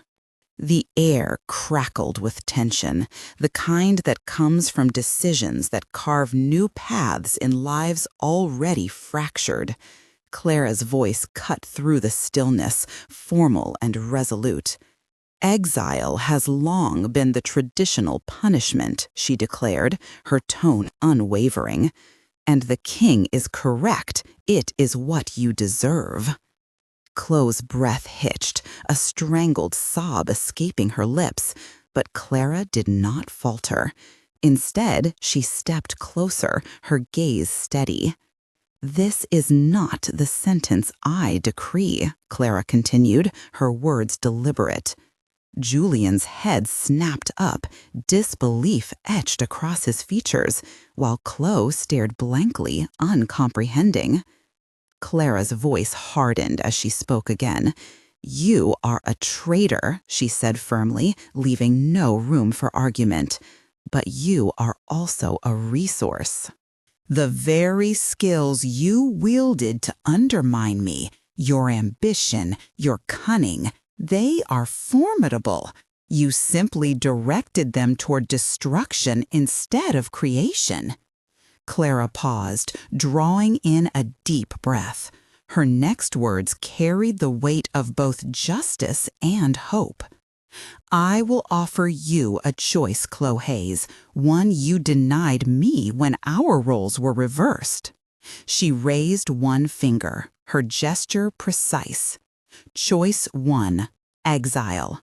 We will enforce the king's sentence, and by nightfall you will be gone, forever severed from this place and everyone in it. A second finger joined the first. Choice 2, atonement. You will lose your social standing, your privileges, even your name, but not your pack. Under my direct supervision, you will serve for 1 year. Your talents for communication and networking will be redirected toward inter-pack diplomacy. You will build connections where once you sought to destroy them. Mandatory counseling with the pack healer will be part of your path forward. Through effort, you may begin to reclaim your place. Clara knelt then, leveling her gaze with Khloe's. Her expression softened, though only slightly. We will never return to the friendship we once shared, she admitted. That version of us is gone. But you have the chance to become someone new, someone better. Exile or service, the decision rests with you. Khloe sat frozen, her mind reeling. She had prepared herself for death, for banishment, for the harshest consequences her actions could warrant. But mercy? Mercy was foreign, incomprehensible. It unraveled her completely, shattering the last vestiges of pride and anger that had kept her tethered to some semblance of control. With a sound that seemed torn from the depths of her soul, she collapsed, her body racked with sobs. This was no calculated display. It was raw, unfiltered surrender. I don't deserve this," Khloe choked out, her words muffled against the floor. "I'm a monster. I tried to destroy you. Why? Why aren't you destroying me?" Her question hung in the air, heavy and broken. "Because I am not you," Clara replied softly, her voice stripped of triumph or vindication. "And because I remember the girl who shared her lunch with me in 3rd grade, even when she had nothing herself. I choose to believe that girl still exists somewhere inside you." Stepping back, Clara gave close space but offered no reprieve. "This is your only chance. Choose." Khloe lifted her tear-streaked face, shame and despair etched into every line. Her voice trembled as she whispered, "I accept. Service, atonement. I'll do whatever you ask, Luna." The title slipped from her lips like a final act of capitulation. Clara nodded once, her expression somber. This was no reconciliation, no restoration of trust. Yet it was a beginning, a fragile, uncertain step toward healing. Clara watched as the guards escorted Khloe from the chamber. Her former friend didn't resist, eyes locked on Clara with an expression of desperate reverence. The weight of what she'd just done crashed over her in waves. Julian's voice broke through her thoughts, low and steady. "You've taken a great risk, my mate." Clara turned to face him, her composure beginning to falter. "She was my friend once, Julian. Before everything else, she was my friend." He stepped closer, his gaze searching hers. "You showed mercy to someone who attacked you. You extended peace to alphas entrenched in centuries of conflict. And now you offer redemption to one of your greatest adversaries." His hands found hers, grounding her. "I have ruled through dominance, through fear, but I have never seen strength like yours. The council thought you would be a weak Luna, but instead, you've become the strongest we've known in generations." Clara looked down at their joined hands, his scarred and calloused, hers smaller but steady now. The bond between them pulsed with life, no longer just primal instinct, but something deeper, intentional. The trials were behind them, the betrayals resolved. What lay ahead was the work of creation, of forging a future. 6 months later, the allied pacts had transformed beyond recognition. Gone were the days of paranoia and rivalry. In their place stood the Cascade Mountain Alliance, a system Clara had built on cooperation and shared resources. At its heart was the Red Creek Basin Project, where once bloodied lands now thrived with joint efforts. Alpha Kale and Alpha Vorlag, once bitter enemies, now co-led water distribution initiatives, their packs prospering together on fertile new farmland. Clara presided over the first Alliance Summit, no longer the uncertain girl she'd been when this journey began. She wore no symbols of power, no crown, no jewels, but her authority radiated from her presence alone. Her silver eyes, glowing faintly, missed nothing. She moved with purpose, both natural and learned. "Alpha Kale," she said, her voice carrying effortlessly across the circular council table. "Your report on the Western irrigation progress?" Kale leaned forward, his gruff demeanor softened by newfound respect. Ahead of schedule, Luna Clara. Vorlog's engineers have proven unexpectedly capable. We anticipate yields high enough for a shared surplus by winter. Julian sat beside her, not as a ruler, but as her equal. He was her support, her unwavering foundation, and her fiercest advocate. As he watched her lead, pride emanated from him like a tangible force. A side door opened, drawing attention. A figure entered, dressed in a simple professional uniform, carrying a data pad. Clara nodded toward her, acknowledging her arrival without missing a beat. The room hummed with energy, each member present contributing to the collective effort. This wasn't just leadership, it was unity. Clara had turned fractured packs into a cohesive whole, proving that true strength lay not in domination, but in building bridges where none had existed before. The transformation hadn't been easy. It demanded sacrifice, trust, and vision. But as Clara surveyed the room, she knew it had been worth it. They weren't just surviving anymore, they were thriving together. Khloe stood before them, her hair pulled back, no makeup on her face. She approached the table quietly, eyes downcast, and handed the data pad to Clara.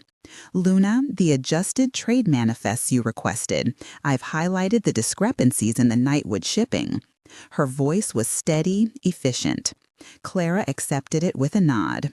"Thank you, Khloe," she said, her tone professional but not cold. Khloe gave a slight nod and retreated to her workstation along the wall. She was thriving now. Her restless energy, her meticulous nature, her unrelenting ambition, all of it had found purpose. She ran the Alliance's entire communications and logistics grid with unmatched precision. She was, without question, the most effective administrator in the Allied pacts. The past, the slap, their history, it was never spoken of. She didn't need to say anything. She was earning her redemption one spreadsheet, one decision, one moment at a time. The meeting concluded with resounding success. Clara stepped onto the balcony of the new Alliance headquarters, Julian following close behind. Below them stretched the valley, vibrant and alive under the sun. "You did this," Julian said, wrapping his arms around her waist from behind. His voice was warm, proud. "You built this piece." Clara leaned into him, resting against his solid chest. "We built it," she corrected softly. The bond between them was a quiet, steady warmth. For a brief moment, she felt pure, unshakable peace. And then the world shifted. The first tremor came as a low, distant rumble deep within the earth. It wasn't subtle. It wasn't small. The ground rolled beneath them, a violent shove that sent the building groaning in protest. A high-pitched metallic shriek pierced the air as a construction crane toppled in the distance. Then came the real quake, a colossal tearing roar that shook the very bones of the earth. The concrete of the balcony heaved violently, and Julian threw himself over Clara, shielding her with his body as he shouted her name. Glass from the conference room exploded inward, shards raining down like deadly snowflakes. Alarms blared, a cacophony of electronic screams. The quake didn't stop. It intensified, grinding and relentless, lasting an eternity, or perhaps only seconds. Dust billowed up from the valley below. When the shaking finally subsided, an eerie silence settled over everything, broken only by distant cries and the hiss of ruptured pipes. Julian was already on his feet, pulling Clara up with him. "Are you hurt?" he asked urgently. She shook her head, though her voice trembled when she spoke. "No, but the epicenter, it felt close. Get Riker. We need a damage report now." They rushed back into the ruined conference room.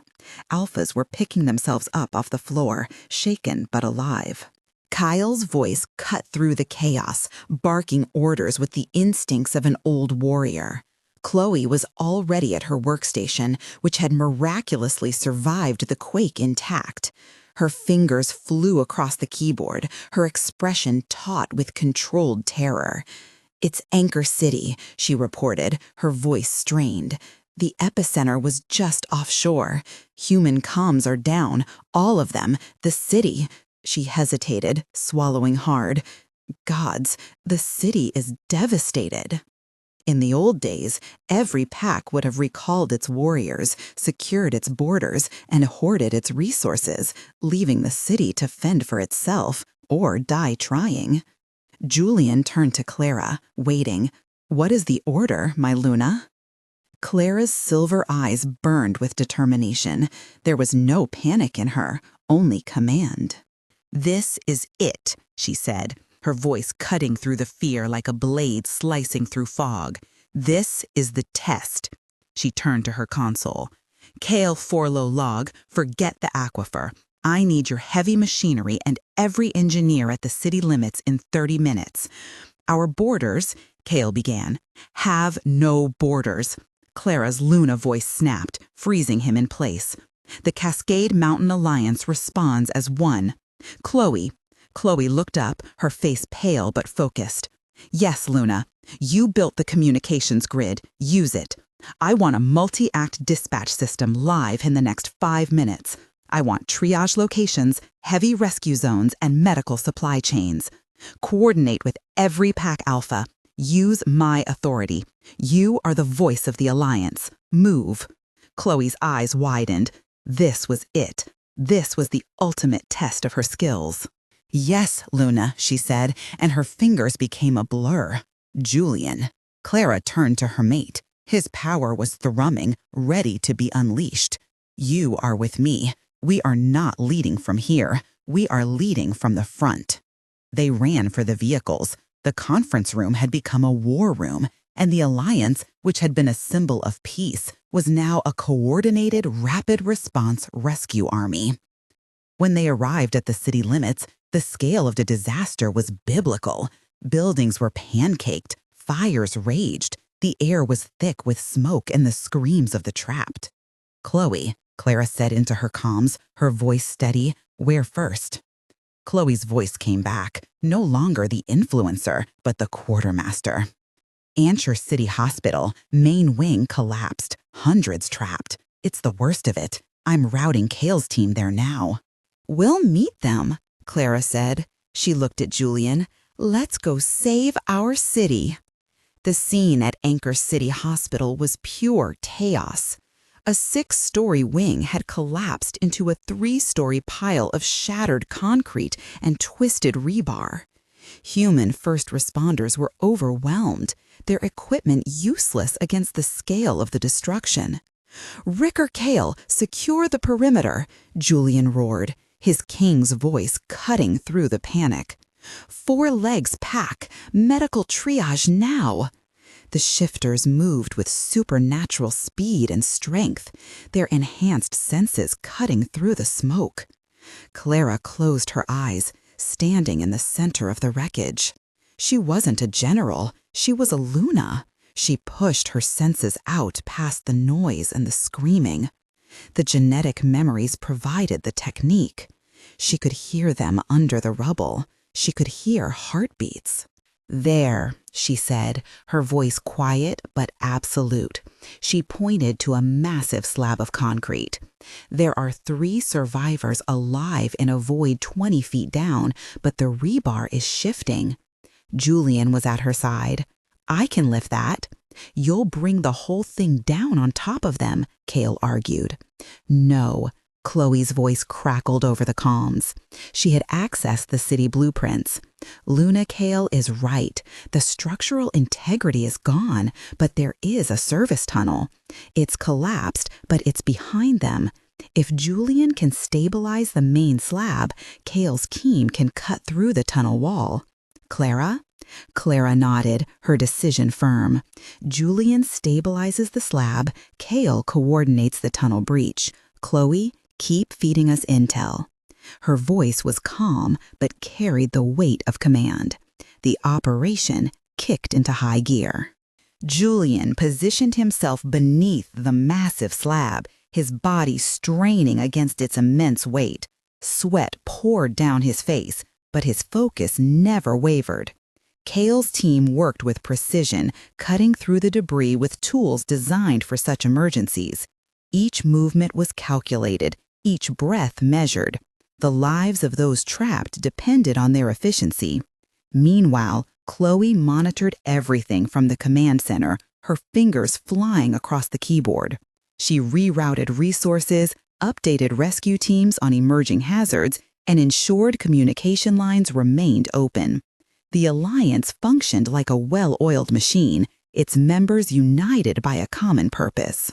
Clara moved among them, offering guidance where needed, her presence a steadying force. She paused briefly near Julian, placing a hand on his shoulder.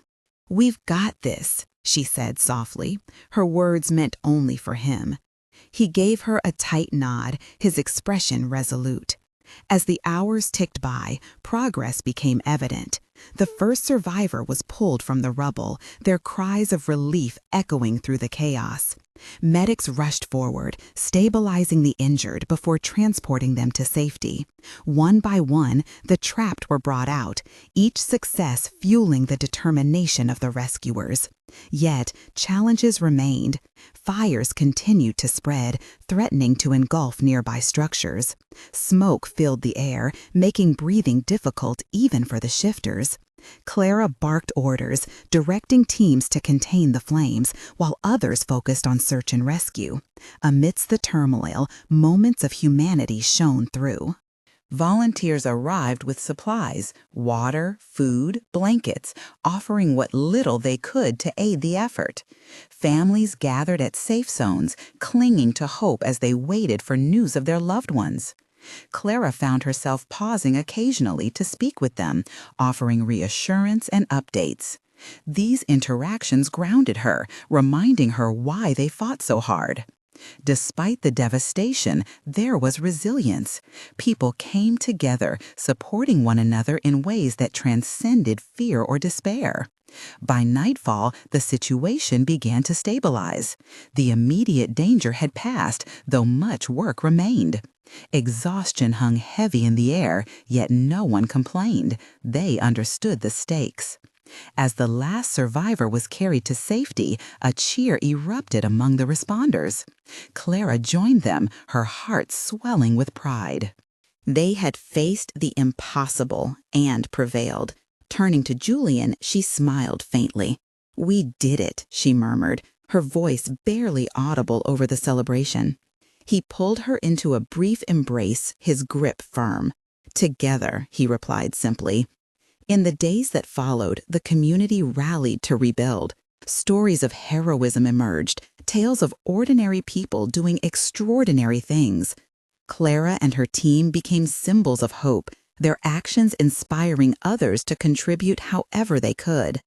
Though scars would remain, both physical and emotional, the spirit of unity endured. And as Clara stood amidst the ruins, watching volunteers clear debris and begin repairs, she felt a sense of renewal. Out of tragedy, something stronger had emerged, a new family, bound not by blood, but by shared experience and unwavering resolve. Julian trusted her judgment. "Do it," Clara commanded firmly. She rushed to the rubble, pressing her hands against the massive slab, while Julian positioned himself beside her. "I'll tell you when it moves," she said. Julian braced himself, his muscles taut as he summoned every ounce of strength, pushing back against the unyielding weight with an almost superhuman effort. "Kale, now!" Clara shouted. For 2 hours, they operated in perfect harmony, Julian serving as the immovable force, Clara acting as the intuitive guide, and Khloe functioning as their digital eyes and ears, seamlessly coordinating over a dozen teams at once. Together, they managed to pull 3 survivors from the wreckage alive. By dawn, the city's cries for help had quieted. The operation, a masterpiece of coordinated efficiency, had saved hundreds who would otherwise have perished. Human authorities, bewildered yet deeply grateful for the mysterious construction crews that had seemingly emerged out of nowhere, could only express their awestruck thanks. Clara, Julian, and Khloe stood together on a hill overlooking the slowly recovering city as sunlight began to spill over the horizon. They were coated in dust, streaked with blood, and drenched in sweat. Khloe broke the silence first, her voice heavy with emotion. "My skills, they mattered today. They were essential." Clara turned to her, meeting her gaze steadily. "You saved as many lives today as he did," she said, nodding toward Julian. Khloe finally looked up, meeting Clara's eyes without hesitation. All traces of envy or ambition had vanished, replaced by a profound respect born of shared struggle. "Luna, Clara, I don't thank you just for sparing me, but for giving me purpose." Clara nodded, feeling the lingering rift between them finally heal. Julian slipped his arm around her waist, drawing her close. His voice was rough with pride as he murmured, "The council wanted to test your competence. You didn't just pass, you rewrote the entire rulebook." Leaning into him, Clara found solace in the warmth of their bond, steady and unwavering. She gazed at the rising sun, then at the battered city below, her mate beside her, and her redeemed friend standing nearby. This life wasn't anything like what she'd envisioned. It was harder, heavier, but it was hers. Through trials and teamwork, she had proven that true leadership wasn't about status, dominance, or perfection. It was about inner worth, cooperation, and the courage to show mercy. Together, they formed a new kind of family, one bound not by blood, but by trust and resilience. And together, they would rebuild.